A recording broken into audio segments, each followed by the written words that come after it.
Welcome back to another quick guide. Today I'll teach you how to enable Face ID for apps in iPhone. And it's literally an easy process. Make sure to watch until the end of the video to know how it's done.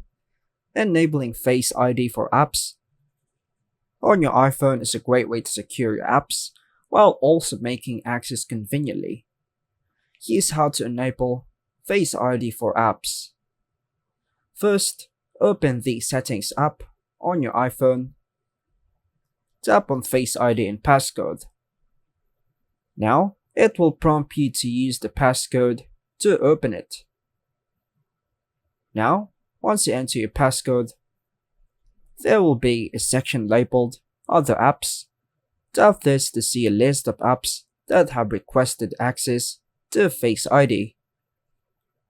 Then toggle the switch next to each app to enable or disable Face ID for that app. And that's all for now, folks. Thanks for watching.